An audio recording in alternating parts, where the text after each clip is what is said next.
How's it going, everyone, and welcome to TNeSports Tier 2 for round 2 at the Bahrain Grand Prix.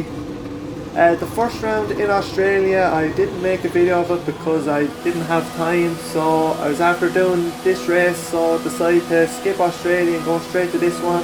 But finished 5th in that race, as you saw in the stands beforehand. But Cameron Scott, who won that race, is actually being promoted to Tier 1, so we're really P4 in the standings behind Harry, Goran and Scotty.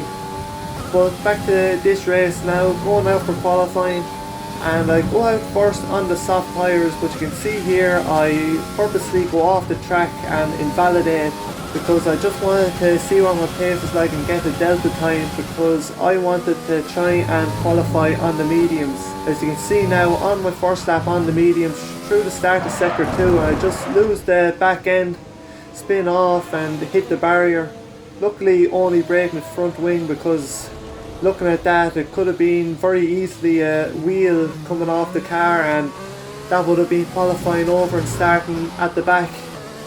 So again now, later on in the session, decided to try do another lap on the same set of tyres, but through the end of sector 2, just touched the inside curve there, and anyone that plays the game knows that if you touch that curve, then you're in for a bad time, because it pretty much just automatically spins you around. So after that, I had to go back to the pits and quickly put on a set of soft tyres and commit to doing that strategy.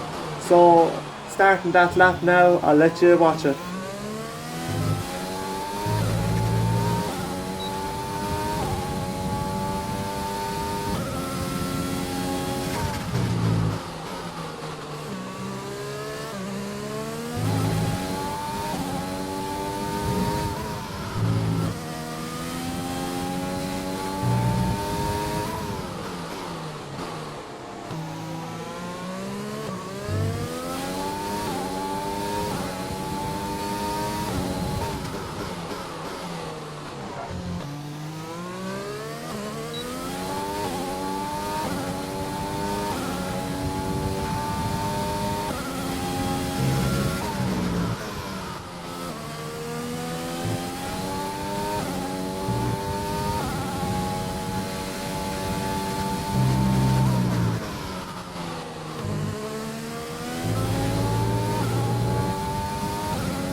So as I come down to the final turn, it's been a pretty good lap for just my second flying lap in this session, and over 5/10 seconds across the line puts me P4 with 125.5, and at the end of the session, that's where I'm going to finish.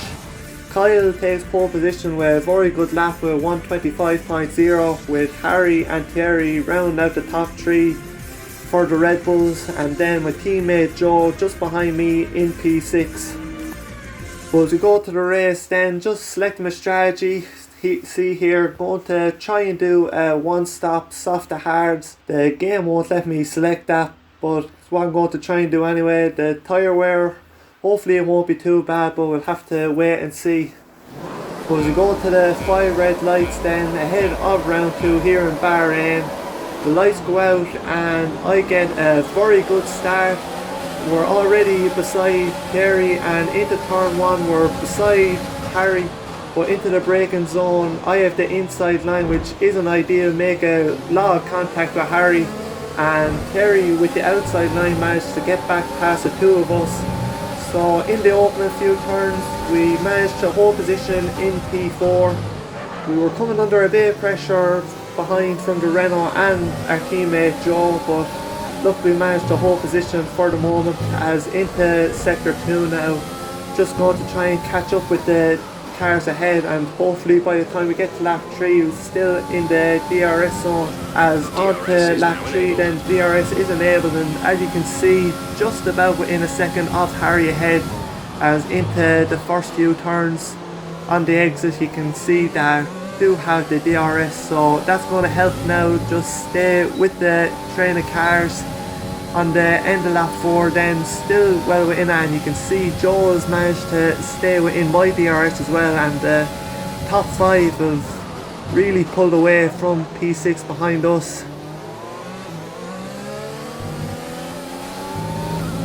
So on the end of lap 4 then, you can see on the delta on the top left that Terry has dropped myself, Harry and Joe, and he's right on the back of Kyle, challenging for the lead.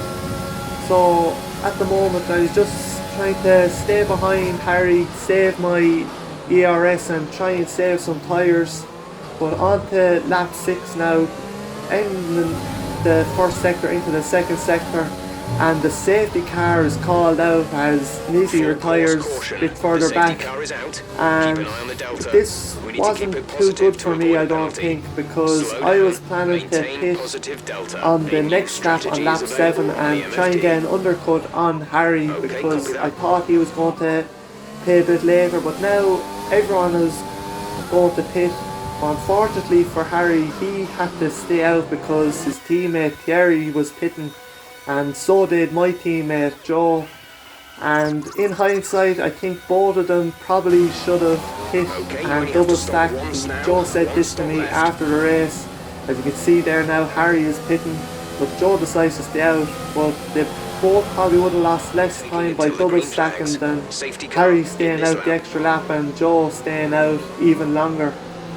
But going to the safety car restart now, still in P4, so still haven't lost any positions from the start of the race.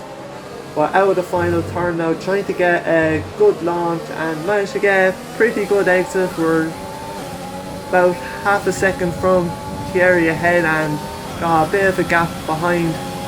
As into turn 1 now, braking very early, don't want to do anything reckless and end up hitting the cars ahead, so playing it nice and safe, especially when the hard tyres still aren't fully up to temperature for me.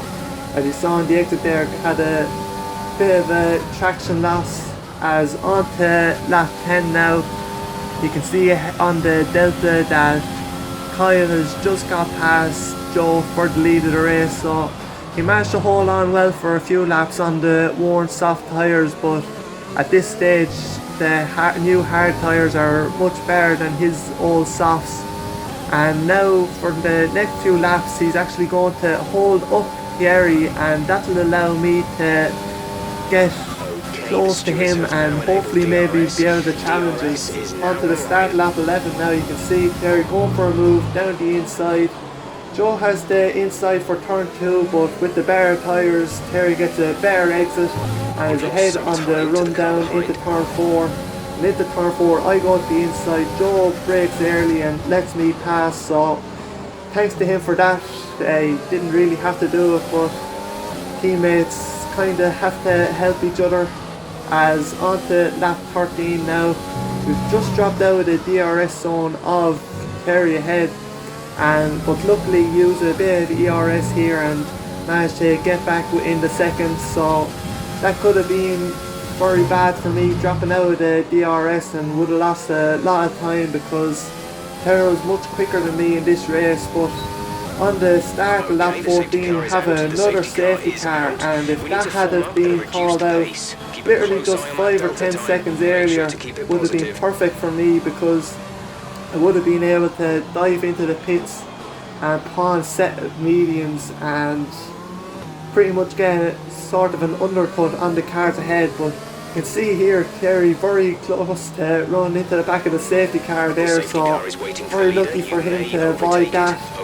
As on to the end of lap 14 now, I was actually caught within 2 minds whether to stay out or to pit. You could see there kind of hesitating on the pit entry, but decide to box on the set mediums, almost get jumped by March in the pits in the McLaren, but luckily stay ahead. And I have the game paused now because I actually got a terrible foot cramp during this safety car, and I spent pretty much this whole lap just stretching my foot trying to get it to not be sore anymore. And go to unpause now in a second, and the safety car is called in literally 10 seconds after I take control of the car again. I can see my tyres are very cold, So on the exit of the final turn, then on the safety car restart, you can see I was being very cautious because I didn't think I'd have any grip on the cold tyres. I dropped back a good bit from Thierry and are coming under pressure from March as he's alongside into turn 1. I brake late and try and hold it around the outside, but we make a big contact, and still with the cold tyres he manages to get past, as Johnny Stokes behind me is also trying to put pressure on me and get past, but into turn 4 managed to hold in 4th position at the moment.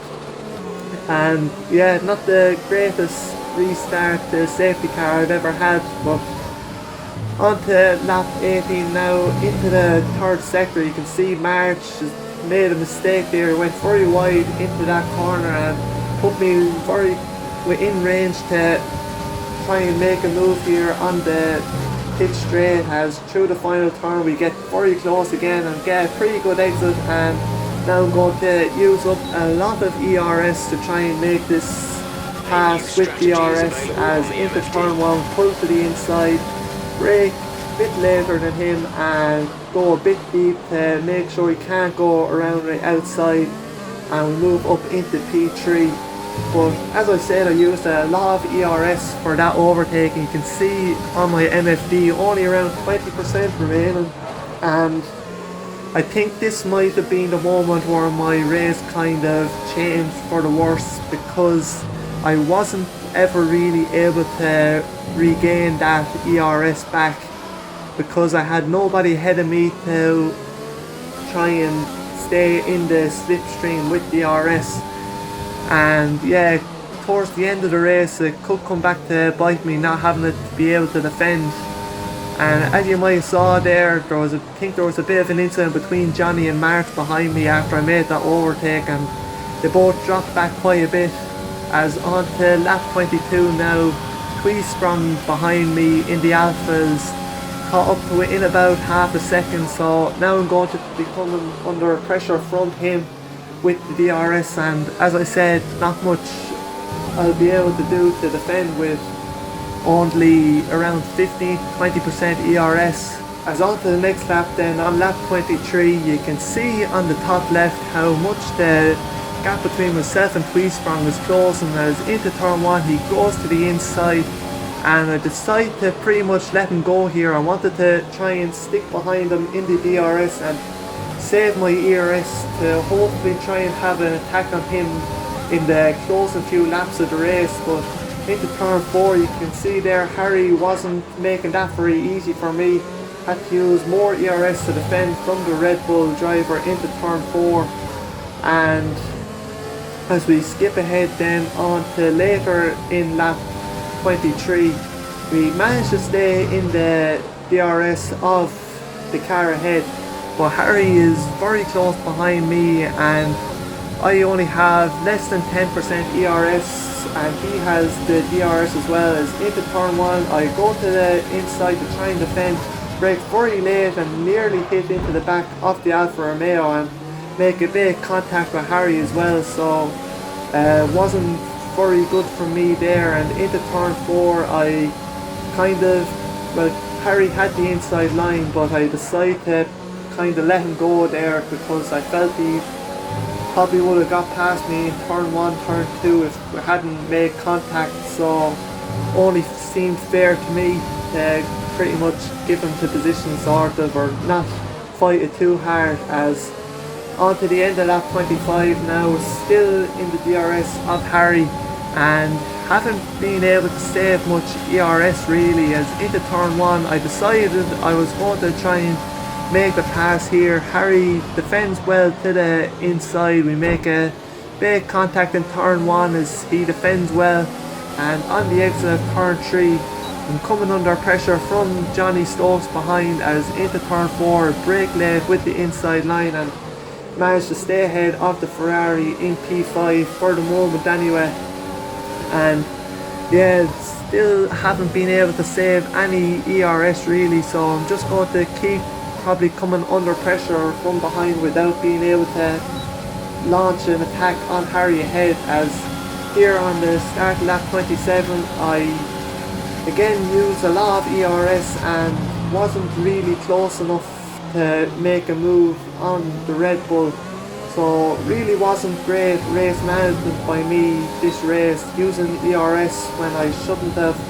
As on lap 27 now, you can see here disconnected car. I couldn't really see there who it was, but could see Harry got past with pretty much no problems on the straight, but I got held up through that left-hander, and Johnny managed to get a pretty good run through it as well, so lost a lot of time till cars around us there. And as we go on to the start of lap 28 now, we've luckily stayed within the DRS of Harry, and we've created about half a second of a gap to Johnny behind and into turn 1.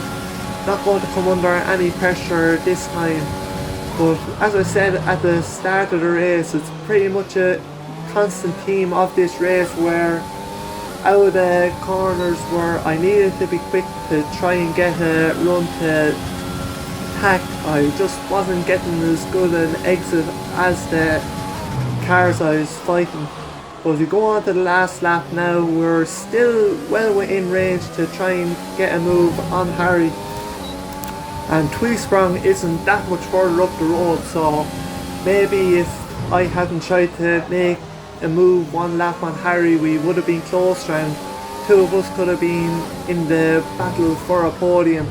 But through the S section now down into the hairpin, I really only have one more opportunity to try and get past Harry here, and it's on the next straight with the RS, so I'm going to use all my overtake out of this turn, but I get on the power just a bit too early and I spin the car and drop down to P7, down to P8 actually. So what looked like it was going to be a great race before the second safety car in the battle for P2 and probably going to get a podium, and after that looked pretty guaranteed to have a P5, and I throw it all the way on the last lap. As we come around the final turn then, going to come across the line and finish P8, and as you can see, wasn't very happy with that.